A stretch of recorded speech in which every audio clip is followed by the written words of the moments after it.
16 दिसंबर का दिन यानी भारत भूल ही नहीं सकता और ना ही पाकिस्तान इसे भूल सकता है। भारत इसलिए नहीं भूलेगा क्योंकि 4 फौज के लिए ये सबसे बड़े विजय का दिन है और पाकिस्तान इसलिए नहीं भूलेगा क्योंकि इस दिन भारतीय फौज की वजह से उसके देश का बंटवारा हो गया था, आधा देश उसके हाथ से निकल गया। बांग्लादेश बन गया। 1971 की लड़ाई के 50वें विजय दिवस पर आज प्रधानमंत्री नरेंद्र मोदी दिल्ली के वॉर मेमोरियल पहुंचे। समर स्मारक पर उन्होंने अमर जवान ज्योति से 4 स्वर्णिम मशालों को जलाया और देश भर के लिए रवाना किया। ये चारों मशालें देश भर की छावनियों में भेजी जाएंगी। यात्रा कर ये वापस यहीं पर समर स्मारक में पहुंचेंगे। परमवीर चक्र और महावीर चक्र विजेताओं के गांव भी इन मशालों को भेजा जाएगा ताकि देश 1971 के उस परम विजय के परम आनंद को हमेशा याद रख सके। इसके अलावा बांग्लादेश भी इन स्वर्णिम मसालों को भेजा जाएगा क्योंकि बांग्लादेश का जन्म भी 16 दिसंबर 1971 की उस बड़े महा आत्मसमर्पण के बाद ही हो पाया था। पीएम मोदी के साथ रक्षा मंत्री राजनाथ सिंह, सीडीएस बिपिन रावत भी मौजूद थे। इसके अलावा तीनों सेनाओं के प्रमुख भी, थल सेना एवं नरवणे, वायुसेना अध्यक्ष RKS भदौरिया और नेवी चीफ करमबीर सिंह भी वहां मौजूद थे। 1971 के शहीदों को याद किया गया। समर स्मारक में शहीदों को श्रद्धांजलि दी गई। स्वर्णिम मशालों को प्रज्वलित करके प्रधानमंत्री ने देश भर के लिए इनको रवाना किया। तमाम छावनियों से होता हुआ परमवीर चक्र विजेता और महावीर चक्र विजेताओं के और शहीदों के गांव होते हुए ये स्वर्णिम मशालें वापस लौटेंगी और दिल्ली आएंगी। तो इस विजय दिवस के दिन हमारे साथ कुछ खास मेहमान भी जुटे हुए हैं। हमारे लिए गर्व का दिन है और इस गर्व के दिन हम लगातार आपको बता रहे हैं कि 93,000 पाकिस्तानी सैनिक कैसे भारतीय फौज ने घुटने पर ला दिए थे और आत्मसमर्पण करना पड़ा था। हमारे साथ retired lieutenant general Shankar Prasad हैं। इसके अलावा पूर्व chief of defence staff lieutenant general Gurmeet Singh हैं। मेजर जनरल AK सिवाच हैं और इन्फेंट्री के पूर्व DGP lieutenant general Rajendra Singh भी हैं। हम सबसे पहले इंडियन आर्मी के पूर्व डिप्टी चीफ लेफ्टिनेंट जनरल राज कादियान का रुख करते हैं, वो भी हमारे साथ जुड़े हुए हैं। आज का दिन कादियान साहब भारतीय इतिहास में और यूं कहा जाए कि पूरे दक्षिण एशिया के इतिहास में सबसे बड़ा दिन है और दुनिया में किसी भी युद्ध में ये सबसे बड़ा द्विपक्षीय आत्मसमर्पण भी था। देखिए, भारत ने 47 के बाद 5 लड़ाइयां लड़ी हैं। 48, 62, 65, 71 और 99।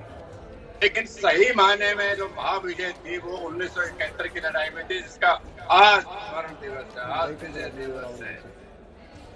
हमें सिर्फ यही दिन विजय दिवस के नाम से मनाना चाहिए क्योंकि बाकी जो लड़ाइयां थी अपने आप में वो भी बहुत महत्वपूर्ण थी। हमने कारगिल में भी 527 हमारे बहादुर सैनिक शहीद हुए थे, लेकिन वो एक चोर जो हमारे घर में घुसाया था उसको निकालने की लड़ाई। बांग्लादेश की लड़ाई हमने दुश्मन के घर में घुस के उसको मारा है।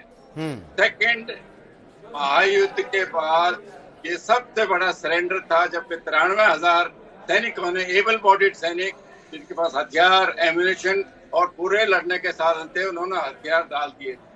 ये सबसे महत्वपूर्ण विजय है। तो हमें पूरे देश में उसको किसी पॉलिटिकल पार्टी का रंग न देने के बजाय एक ही विजय दिवस आज के दिन मनाना चाहिए जब तक कि भारत को इतनी बड़ी विजय हासिल न करे। तो ये बहुत महत्वपूर्ण बात कह रहे हैं हमारा जो कादियान साहब। इन्फेंट्री के पूर्व DG lieutenant general Rajendra Singh भी हैं। ये लड़ाई जमीन पर लड़ी गई, जमीन पर ये सबसे बड़ा सरेंडर भी था राजेंद्र सिंह जी। इस सरेंडर के बाद इस दिन को याद करना पाकिस्तान के लिए कितना बड़ा कटीला दिन है।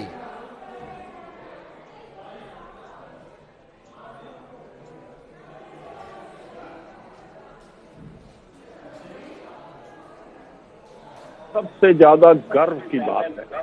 गर्व की बात इसलिए है कि अपनी पूरी मिलिट्री हिस्ट्री, जो रीसेंट मिलिट्री हिस्ट्री है, इसके अंदर शायद ही कोई ऐसा ऑपरेशन होगा कि जो हमने 12 या 13 दिन के अंदर एक बांग्लादेश जितने बड़े कंट्री को लिबरेट किया और जैसा कि जनरल कादियान साहब बोल रहे थे, इतनी बड़ी फौज को सरेंडर कराया।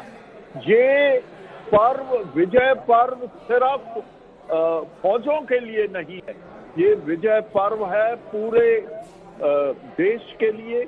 हमारे देश को इस पे सबसे ज्यादा गर्व है। और जहां तक पाकिस्तान की बात है, ये वंस फॉर ऑल इससे प्रूव हो गया था कि हमारे देश की फौजें, उनका मुकाबला शायद कोई और देश कर सकता है, पाकिस्तान तो बिल्कुल नहीं। जी, हमारे साथ लेफ्टिनेंट जनरल शंकर प्रसाद भी मौजूद हैं, उनका रुख कर लेते हैं। जनरल प्रसाद, इतनी कम दिनों की लड़ाई में और एक देश का जन्म हुआ, और ये मेरे ख्याल से दुनिया के इतिहास में शायद ये पहला केस होगा कि 12 और 13 दिन की लड़ाई में एक नए देश का जन्म हो गया था। जी बिल्कुल ठीक कहा। ऐसा कभी सारा इतिहास में संपर्क हुआ नहीं हो पा रहा है, हम इस कोशिश किस्म से करेंगे उनके पास पहुंचने की फिर से कोशिश की जा रही है कि उनसे संपर्क हो जाए हमारा। हम सीधे चलते हैं, जनरल ए के सिवाच भी हमारे साथ मौजूद हैं, उनका रुख करते हैं। जनरल सिवाच, हेलो, सबसे कम समय में, जी हमारे साथ जनरल लेफ्टिनेंट जनरल शंकर प्रसाद से हमारा संपर्क कायम हो गया। क्या आपको आवाज मिल रही जनरल प्रसाद? जी मिल रही है। जी, मेरा सवाल ये था कि मिल रही है, इतने कम समय में एक लड़ाई हुई और एक नए देश का जन्म हो गया। पूरी दुनिया के इतिहास में शायद ये पहला मौका होगा जब 12-13 दिन की लड़ाई हुई और एक नए देश ने जन्म ले लिया। भारत ने उस देश के जन्म में एक बड़ी भूमिका निभाई। पाकिस्तान ने पाकिस्तान को 2 टुकड़ों में तोड़ दिया। पूरे दक्षिण एशिया की जो कूटनीति है वो बदल गई, दुनिया की कूटनीति में एक बड़े बदलाव आए। जी बिल्कुल ठीक कहा आपने। ये मौका पहले कभी नहीं आया था और मुझे लगता है शायद आगे भी आना कठिन है कि एक देश की रचना कर दी जाए 13 दिन के अंदर अंदर। लेकिन बाकी सब बातें तो आपको कादियान साहब ने और राजेंद्र साहब ने बता दी। इसकी बड़ी महत्वपूर्ण बात यह है कि आज की तारीख में पाकिस्तान को ये डेफिनेटली फैसला पाकिस्तान के सामने है कि वो भारत फौज की सेना का कभी भी मुकाबला नहीं कर सकती, क्योंकि जब उसके 93,000 प्रिजनर्स पकड़ लिए तो उसको ये यकीन हो गया कि भारत सेना के सामने हम कभी लड़ाई जीत नहीं सकते। तो उसने एक नई रणनीति बनाई और वो रणनीति को जो आप देख रहे हैं आज भी सुंदरबनी में आपने देखा, सिर्फ वो इसको कन्वर्ट कर रहा है एक ब्लीडिंग इंडिया बाय 1000 कट्स, यानी कि इंसर्जेंसी के थ्रू। ये जब उनके प्रेसिडेंट थे ज़ियाउल हक साहब, उन्होंने ये नई तजवीज़ बनाई कि भारत के संग युद्ध में तो हम कहीं भी नहीं जीत सकते, कभी भी नहीं जीत सकते, किसी हालत में नहीं जीत सकते, और अगर युद्ध में गए भी तो 90,000 प्रिजनर फिर हो जाएंगे और बदनामी होगी और बेइज्जती होगी। तो उनकी आर्मी तो दूसरा काम करती है जिसके जनरल प्रसाद साहब, ब्रेक, अभी छोटा सा ब्रेक लेंगे और ब्रेक के बाद हम ये जानने की कोशिश करेंगे कि क्या पाकिस्तान अपनी इन नीतियों की वजह से फिर से एक बार टुकड़ों की तरफ, विघटन की तरफ, विभाजन की तरफ बढ़ेगा और भारतीय फौज एक बार फिर उसको टुकड़े टुकड़े करेगी।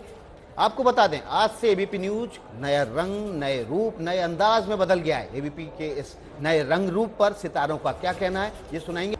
विजय दिवस की आज 50वीं वर्षगांठ है। 93,000 पाकिस्तानी सैनिकों ने समर्पण किया था। बांग्लादेश का जन्म हुआ और पाकिस्तान हमेशा के लिए टूट गया। हमारे साथ जनरल ए के सिवाच जुड़े हुए हैं, सीधे उनका रुख करते हैं। पाकिस्तान की हरकतें इस और इशारा करती हैं कि इसको एक बार और तोड़ने की जरूरत है, एक बार और इसका विभाजन करने की जरूरत है। जनरल सिवाच, बिल्कुल, देखो पाकिस्तान तो अपने आप ही टूटने के कगार पे। देखो आज उसको $115 बिलियन का खर्चा है, फाइनेंशियल कंडीशन बहुत खराब है। उसकी जो फॉरेन रिजर्व है $4 बिलियन, जो कि 10 दिन का वो सपोर्ट नहीं दे सकता।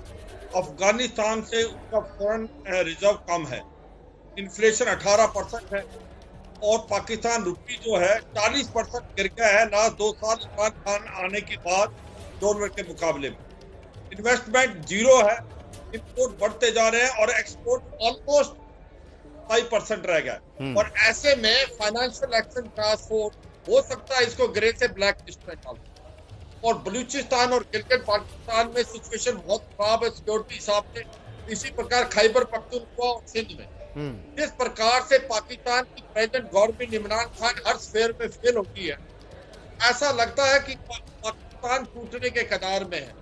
क्योंकि पाकिस्तान के जो फ्रेंड थे मुस्लिम वर्ल्ड में सऊदी अरेबिया, यूएई, उन्होंने भी आज पलड़ा झाड़ दिया है, क्योंकि भूखा एक पाकिस्तान है। तुर्की और चीन के अलावा कोई दोस्त नहीं रह गया। बिल्कुल। और आज उसकी ऐसी हालात है, world bank, Asia development bank और आपका इस्लामिक बैंक, कोई इसको आप बिल्कुल ठीक कह रहे हैं कि चीन और तुर्की के अलावा पाकिस्तान के साथ इस वक्त कोई नहीं है। आर्थिक रूप से हालत कंगाल है और हरकतें ऐसी हैं कि एक बार और विभाजन की कगार पे जाके पाकिस्तान खड़ा है। एबीपी न्यूज़ आपका लिमिटलेस हो गया है। एबीपी न्यूज़ अब आपको खबरें नए अंदाज, नए तेवर, नए कलेवर में परोस रहा है। इस नए लोग को आप कैसे देख रहे हैं? हमारे सोशल मीडिया साइट्स पर जाइए, अपने विचार हमारे साथ साझा कीजिए।